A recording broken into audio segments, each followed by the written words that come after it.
Maintenant, enfin, c'est la fin du monde, quoi. Quand on apprend que son petit garçon a une pathologie et qu'il a un problème au cœur, en plus, c'est pas comme si, enfin, je sais pas, on nous apprend pas, je sais pas, le cœur tout de suite c'est quelque chose d'assez symbolique et d'assez effrayant. Et on se dit que voilà, c'est la fin du monde. On nous dit qu'il risque de subir telle intervention, et puis si ça ne fonctionne pas, encore une autre intervention. Voilà, donc on se dit que, enfin, moi je me suis dit en tout cas qu'il y avait de fortes chances pour qu'ils ne vivent pas. Il y avait une chance sur deux pour qu'à la naissance, ils ne survivent pas en fait.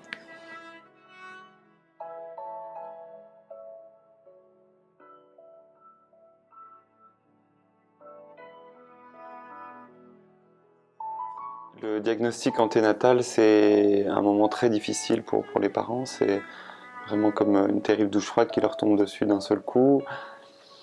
D'abord parce qu'ils s'y attendent pas du tout. Enfin voilà, pour eux, ce moment de l'échographie, tout ça, c'est plus un moment de rencontre avec leur futur enfant. C'est un moment qu'ils attendent, et là, ils vont sentir que quelque chose ne se passe pas comme prévu, et à un moment, on va leur dire que leur enfant présente une pathologie cardiaque. À ce moment-là, c'est vraiment d'abord un choc terrible. Et je crois qu'ils n'entendent pas grand-chose de toutes les explications et de tout ce qu'on peut leur dire à ce moment-là, mais ils entendent juste qu'il y a un problème cardiaque, que le cœur de leur enfant ne va pas bien. C'est pour ça que voilà, je crois que ça va se passer en plusieurs temps.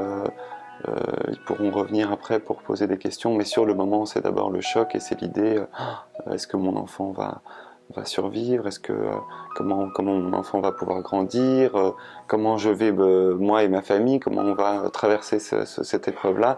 Et c'est un moment où il y a surtout, on se met à imaginer plein de choses, et on se met à imaginer évidemment toujours le pire qui pourrait se passer. Donc c'est un moment où les familles ont besoin d'être entourées, de pouvoir déposer quelque chose de leur angoisse, de leur peur, de leur tristesse.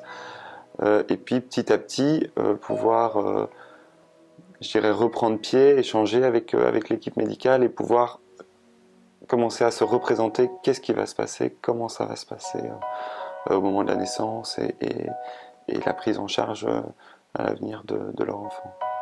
À 5 mois de grossesse, on a diagnostiqué qu'elle avait un problème au cœur, et donc on nous a dit de venir à Saint-Luc, et à partir de ce moment-là, on a eu plusieurs consultations, et donc en fait le problème au cœur s'est confirmé. Donc elle avait un problème à la crosse aortique et à la valve aortique, où il y a un rétrécissement, et donc où on savait que dès sa naissance, on allait devoir intervenir, parce que bon, c'était quand même quelque chose avec lequel elle ne saura pas vivre. Au cours du 7e mois de grossesse, lors de la dernière échomorpho avec mon gynécologue Ali Bramont, et il s'est aperçu en fait que le petit avait un problème au niveau du cœur. Voilà, on a appris pour Andrea quand j'étais de 5 mois de grossesse, lors de l'échomorpho. Et donc on a été dirigé tout de suite ici aux cliniques universitaires, où là on nous a expliqué clairement les choses, qu'il y aurait plusieurs étapes. Donc le problème a été quand même assez vite connu et posé, et on a eu par la suite un choix à faire, tout clairement. Voilà, clairement c'était ça. Donc à partir du moment où on a connu le problème d'Andrea, on a eu des visites régulières ici, et puis jusqu'au moment où je suis venue accoucher ici aux cliniques universitaires, vu que c'était programmé. Et voilà, à partir du moment où il est né, tout s'est enchaîné, on s'est laissé porter. Mais je pense que ça n'a pas été très compliqué de le savoir, ça a été compliqué de le digérer, je pense. Les parents, après la naissance, vont souvent revenir sur ce moment du diagnostic, sur ce coup de tonnerre-là, et vont souvent décrire qu'il y avait un avant et un après ce moment-là. Ils vont souvent avoir besoin aussi de parler des conflits intérieurs qu'ils vont avoir à ce moment-là, sur est-ce que j'ose investir cette grossesse ou ce futur enfant, s'il y a un problème, enfin voilà, et toutes les peurs qu'ils vont avoir. Souvent ils vont décrire que les peurs qu'ils ont eues à ce moment-là sont en fait bien pires que ce qu'ils ont vécu au moment de la naissance et au moment de la rencontre avec leur enfant. Mais c'est sûr que c'est un moment presque traumatique hein, pour les familles et qu'ils auront souvent besoin d'en reparler après. En tout cas, ils en auront un souvenir très clair dans l'avenir. Encore bouleversé. Après, c'est vrai qu'on a quand même eu la chance de pouvoir poser toutes les questions qu'on voulait poser, donc on n'a jamais vraiment eu trop peur de les poser, même si on avait l'impression parfois de paraître un peu ridicule parce qu'on ne savait pas certaines choses, tout simplement. Et c'est vrai que non, dans un premier temps, je pense qu'on n'a pas posé toutes les questions qu'on voulait poser, et puis on s'est revus, et là alors ça c'est paru un petit peu plus clair, quoi.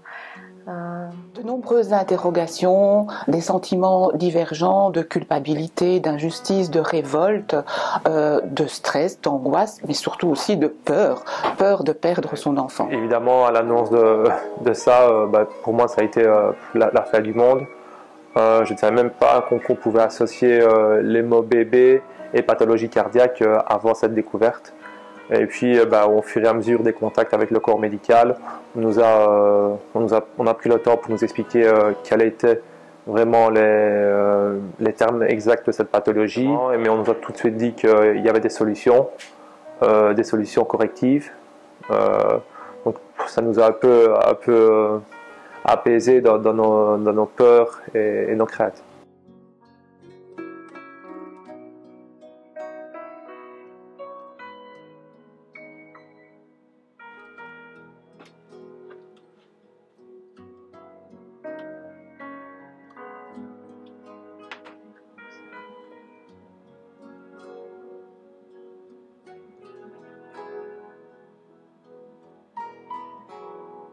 Avec quand on fait les images, c'est des ultrasons et ça passe pas à travers les os. Comme il a sa colonne vertébrale en haut, je dois passer à travers. Donc ça fait pas mal d'ombre.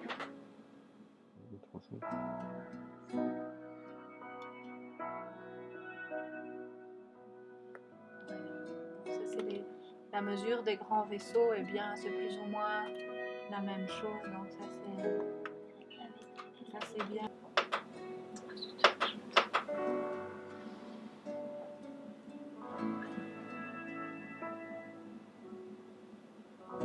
Je suis la maman d'un petit garçon qui s'appellera Ethan. À notre première échographie morpho, on nous a annoncé qu'il avait une transposition des gros vaisseaux.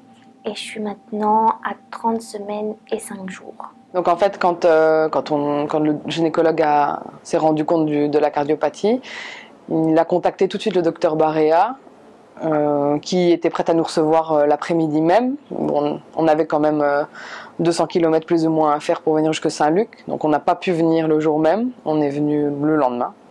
On s'est arrangé pour venir jusqu'ici. Ensuite, Dr Barea nous a ensuite tout expliqué dans les détails avec un petit livret, la pathologie que l'enfant avait et comment allait se passer la naissance. On nous a conseillé de venir accoucher ici, enfin on m'a conseillé de venir accoucher ici. Soit il devait être pris en urgence à l'hôpital à Libramont et être héliporté jusque Saint-Luc ensuite, soit venir ici directement, c'était plus simple, donc on s'est organisé et voilà, je suis venue accoucher ici. Alors le jour de l'accouchement, le jour de l'arrivée de l'enfant, c'est un moment particulier. Je crois que ce qui peut parfois être difficile, c'est le mélange d'émotions contradictoires. Et évidemment le bonheur de la rencontre avec son enfant, mais qui va se mélanger avec plein de peurs qui vont arriver. Parfois aussi, on ne voit pas de premier abord que l'enfant a un problème cardiaque. Il est tout beau comme un bébé, tout à fait normal. Je crois que ce qui peut être difficile aussi, c'est s'il y a besoin d'une intervention tout de suite, le fait que ça soit un accouchement qui peut être beaucoup plus médicalisé qu'un accouchement habituel. Et donc ça, parfois, pour les parents, c'est pas facile, et pour les mamans particulièrement, parce qu'elles peuvent avoir l'impression qu'on leur prend un peu leur enfant dès la naissance, et ça peut être, je crois que c'est très difficile de pas pouvoir avoir tout de suite son enfant ou d'en être séparé à la naissance. Ce que j'ai eu beaucoup de mal quand on m'a annoncé, c'est qu'on allait l'enlever à la naissance. Je pense que ça, c'est le plus dur, parce que c'est censé être le plus beau jour de notre vie, et nous, là, on va nous le prendre. Donc je pense que ça sera difficile. Mais sinon on n'y pense pas. On n'y pense pas et on est sûr que ça va bien se passer. Enfin, on l'espère, ça c'est sûr.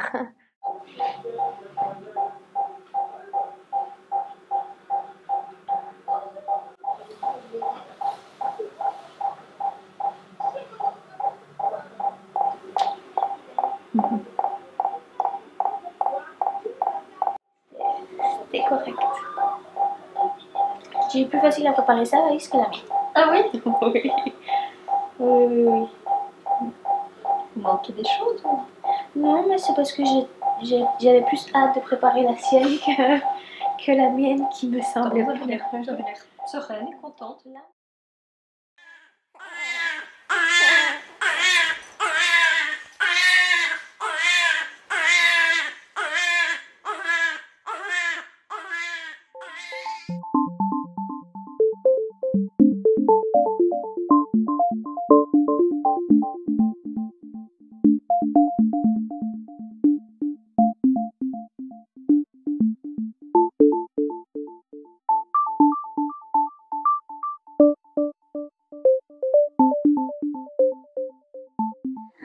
Donc mon petit garçon est né le 28 octobre par césarienne. Ils me l'ont directement montré à moi et à mon compagnon. Ils ont pas tardé à le prendre pour pas qu'il ait trop froid. Mais ensuite, quand ils ont pu le nettoyer et lui mettre une couverture, on est revenu me le montrer pour que je puisse quand même profiter de lui un petit peu et lui faire un petit câlin, un petit bisou comme il était prévu. Ensuite, il est parti avec mon compagnon aux soins intensifs et moi je suis partie en salle de réveil. On m'avait dit que ce jour-là, je n'aurais pas l'occasion de redescendre aux soins intensifs et que je le verrais que le lendemain. Mais malgré qu'il était assez tard, on m'a proposé de venir passer un moment rien qu'avec lui, donc ce qui était très important malgré tout, et ce qui a permis de malgré tout laisser paraître que ça a été un accouchement tout à fait normal, malgré qu'il avait un problème cardiaque. Bon, après la naissance, il y a souvent un moment d'attente, attente avant une intervention. Voilà, ça peut durer plusieurs mois.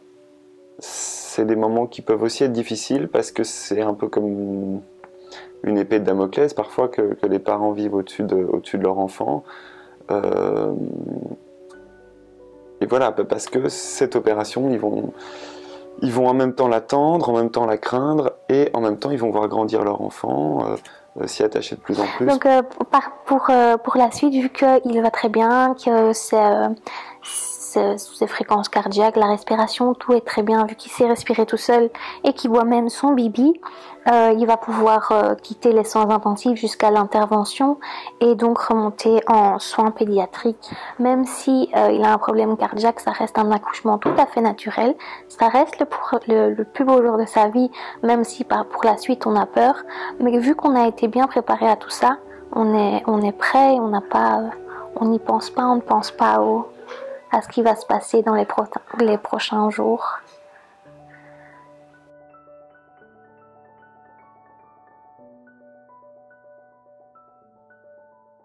Je suis la maman de Maya.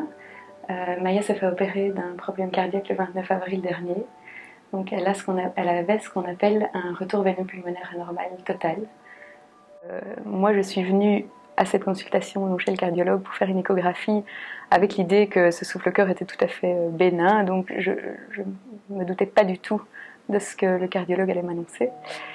Et donc la consultation a lieu et donc ça a duré quand même assez longtemps par rapport à ce que j'avais en tête. Et surtout, en fait, après l'examen, le cardiologue a noté pas mal de choses sur son ordinateur, ce que je soupçonnais un peu. Et quand il a vu ma tête, il m'a dit « je crie et puis je vous fais un petit dessin ». Et là, j'ai commencé à m'inquiéter un petit peu. Et donc, il a arrêté d'écrire et quand il m'a annoncé ce que Maya avait, c'est vrai qu'on tombe dans un trou et on rentre dans un monde qui ne nous appartient pas en fait. C'est vraiment quelque chose, quand on ne s'attend pas du tout à ça, c'est très perturbant et